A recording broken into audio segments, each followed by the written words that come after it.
Welcome to our training video on understanding sexual orientation, gender identity, and gender expression.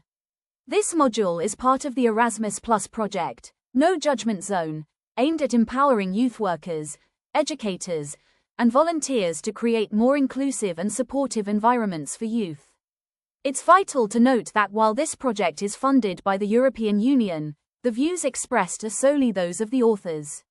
The European Union and the EACEA are not responsible for the content. This project underscores our commitment to fostering an inclusive environment where everyone feels safe and respected. As we proceed, let's keep an open mind and be ready to engage with new ideas. In this module, we will define key concepts, understand the differences and intersections, and consider how to apply this knowledge in your daily work with young people. Our learning goals are: define sexual orientation, gender identity, and gender expression. Recognize key terms and concepts. Understand differences and intersections between these aspects. Reflect on strategies for inclusive youth work. Let's explore the concept of the gender spectrum. First, it's important to understand that gender isn't simply binary. It's not just male or female. Instead, it includes a variety of identities, such as non-binary, genderfluid, and agender. These identities reflect a broader understanding of gender beyond traditional categories. Moreover, we see cultural variations around the world that enrich our understanding of gender. Different societies may recognize and celebrate gender in diverse ways, which can help us appreciate the complexity and beauty of human identity. As we continue, let's remember that embracing the gender spectrum enables us to foster inclusivity and respect in our communities. Now, we'll move on to discuss sexual orientation. Sexual orientation is about who someone is attracted to. It includes emotional, romantic, and sexual attraction. For example, someone may identify as lesbian, gay, bisexual, pansexual, or asexual. First, we have terms like lesbian and gay. These refer to individuals attracted to the same gender. Bisexual people are attracted to more than one gender. Meanwhile, pansexual individuals experience attraction regardless of gender. Lastly, asexual describes people who may not experience sexual attraction at all.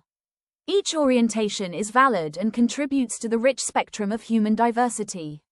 As we continue, let's remember that understanding and respect are key to creating an inclusive environment. Gender identity is a deeply personal sense of one's own gender. It may or may not align with the sex assigned at birth. Terms include woman, man, non-binary, agender, and genderfluid. First, it's important to recognize that gender identity is a deeply personal, internal sense of self. It encompasses identities such as woman, man, non-binary, agender, and genderfluid. Each of these identities is valid and deserves respect. As we think about gender identity, let's remember that it's separate from gender expression, which we'll explore next. Understanding these distinctions helps us appreciate the rich diversity of human experiences. By acknowledging this diversity, we foster a more inclusive and understanding society. Let's keep this in mind as we continue our discussion. Gender expression is how we show our gender to the world. This includes their appearance, clothing, and behavior. It's a visible aspect of our identity. People may choose to express themselves in ways that are masculine, feminine, or androgynous, meaning a blend of both. It's important to remember that gender expression is personal and unique to each individual. The aspects of gender identity, sexual orientation, and gender expression are distinct but interconnected. For example, a trans man can identify as gay, straight, or bisexual, illustrating that these elements do not equate. Gender identity relates to who someone is, sexual orientation to whom they are attracted, and gender expression to how they present themselves. Acknowledging and respecting individual self-identifications fosters inclusivity and ensures everyone feels valued. Let's become familiar with inclusive terms. LGBTQIA+ is an umbrella acronym. LGBTQIA+ stands for lesbian, gay, bisexual, transgender, queer, questioning, intersex, asexual plus others. Always use the terms that people choose for themselves. Use inclusive, affirming language.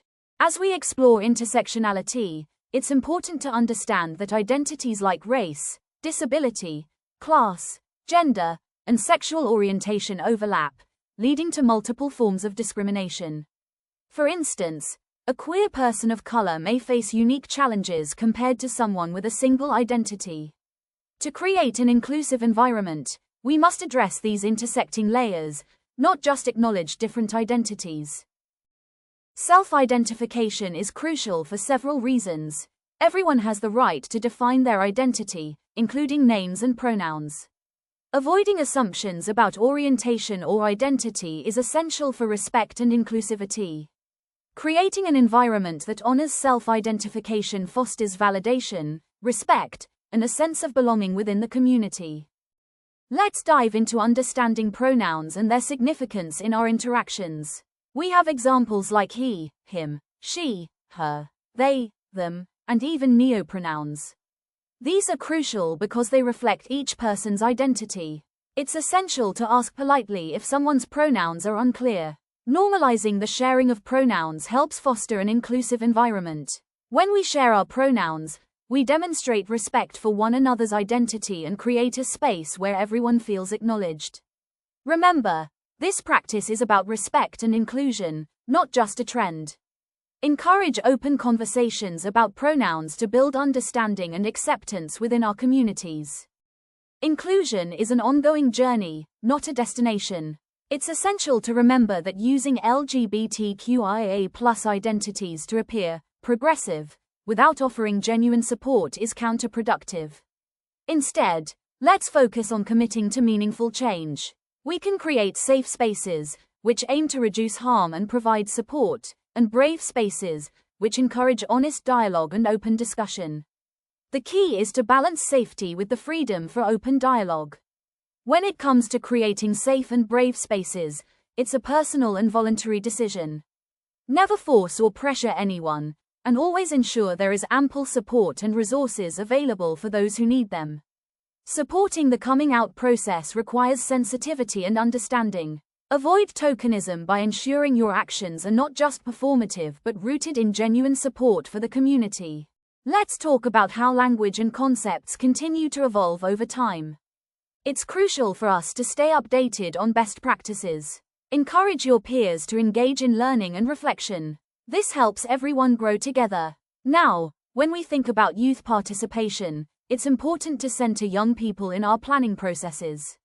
Listen actively to their needs and ideas. By doing so, we empower them to be effective change agents. This is key to fostering genuine inclusion. Inclusion work can be emotionally taxing. It's important to recognize our own limits and boundaries. Don't hesitate to seek support and engage in peer learning to navigate these challenges. Remember, our commitment to this work involves lifelong learning. Let's keep pushing forward together, supporting each other along the journey. Let's clarify common myths about gender identity and sexual orientation. Myth 1. Gender identity and sexual orientation are the same. In truth, gender identity refers to self-perception, while sexual orientation pertains to attraction. Myth 2. There are only two genders. Gender is a spectrum, including various identities beyond male and female. Addressing these myths promotes a more inclusive and supportive community. The impact of discrimination on the LGBTQIA+ community includes mental health risks, higher prevalence of anxiety and depression among those facing discrimination. Exclusion. Many LGBTQIA+ individuals experience exclusion in schools and workplaces, hindering their ability to thrive. Homelessness. Higher rates of homelessness among LGBTQIA+ youth, often due to abandonment and lack of support. To create inclusive spaces, we should challenge discriminatory language and promote respectful communication.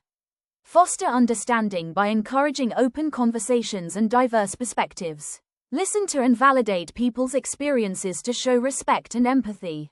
Respect pronouns to affirm individual identities and support inclusivity. As educators and youth workers, we play a crucial role in fostering inclusivity.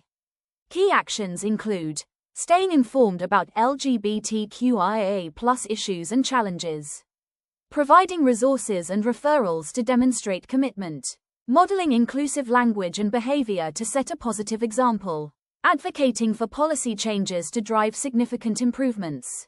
Today, we focus on the crucial role families and communities have in promoting workplace gender equality.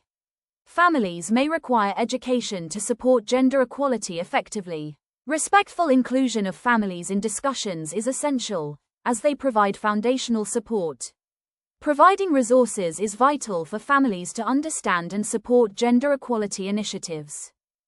The importance of gender equality in the workplace includes several key aspects: valuing diverse experiences for innovative solutions, building trust through openness and inclusivity, ensuring accessibility by providing equal opportunities and removing barriers, celebrating everyone's contributions to strengthen morale, centering youth in planning and decision-making, empowering them as future leaders. Progress in youth participation is already visible, and ongoing support is essential. Let's talk about some valuable resources that can support our efforts in creating inclusive environments. The goal is to keep growing and making your work more inclusive. First, ILGA World is a fantastic global resource advocating for LGBTQIA+ rights. They offer a wealth of information and research that can help deepen our understanding. Stonewall UK is another great organization. They focus on creating inclusive spaces, particularly in the UK. Their resources are extensive and practical for implementing change. PFLAG offers support for families and allies, which is crucial for fostering broader community acceptance and understanding. Additionally, don't overlook your local LGBTQIA+ centers. They're often a hub for community-specific resources and support. Finally, keep an eye out for the No Judgment Zone project website, which promises valuable insights for our work. These resources can guide us in our journey toward inclusivity. Let's take advantage of them to enhance our practices and support our communities effectively. Let's take a moment to reflect on some key aspects of creating inclusive environments. First, think about how you create inclusive spaces in your work. It's important to consider your daily interactions and the environment you foster. Next, consider your use of inclusive language. Reflect on areas where you excel and where there might be room for improvement. This self-awareness is a crucial step in fostering inclusivity. Finally, identify the resources you need to deepen your understanding. Whether it's literature, workshops, or engaging with diverse communities, knowing your needs is the first step to fulfilling them. Remember, this reflection is not just an individual exercise but a collective journey towards inclusivity. Thank you for your attention. Together, we can create spaces where all young people feel safe, valued, and empowered.